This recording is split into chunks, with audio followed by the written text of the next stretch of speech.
Dang! Yo, good morning! So, second day, no?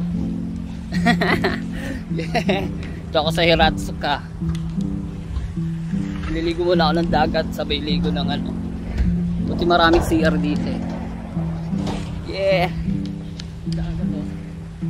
Solo swimming trip, yes! Yun, no? May background garbage collector. So, dito sa Japan, puro public CR, madami. So, ayan, kahit saan. Walang pakilamanan, patigasan na lang ng mukha. So, biyahe ulit, no? So, sa seaside, yes. So, medyo delikado, pero okay lang yan.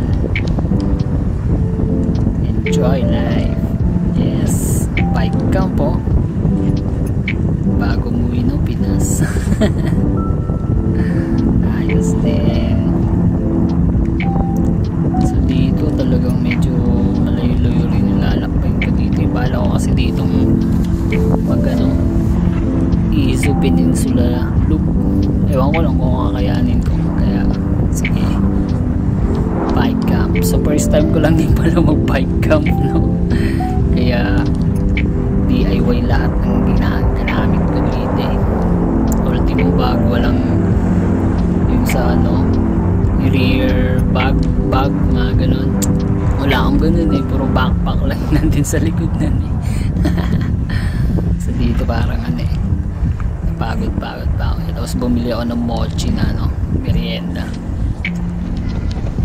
Tapos yun, magtuyan muna ako dito. Yan, chill lang. Ito ang trip. Ano, sulitin ng Japan. Oh, what's up? Pahinga muna. Uyan. Nakakapagod po badyak. Masakit sa paa. Punta pataas. Puro pataas dito ba? Merienda muna. Tapos duyan trip. Ito pala yung view. Ano naman yung view? Dang!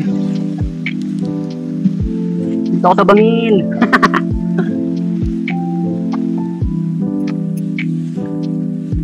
So, banda dito. Nandito na ako sa Izu Peninsula. So, ang ganda rin ng mga art dito. Metal craft yung mga.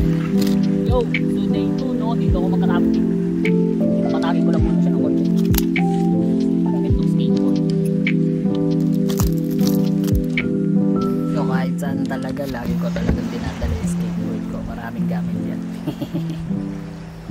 So, ito na yung ano, naisipan kong pag-squatan sa squat door. Huwag lang mag high tide. Dead sa ako, nandunod yan pag natutulog. So ito, yes, ready na ng dinner. Charan! Wow, sarap.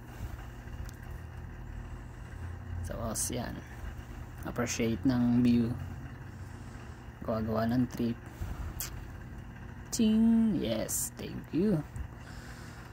Second day ng nomadic lifestyle, bike camping sa Japan bago umuwi ng Pinas.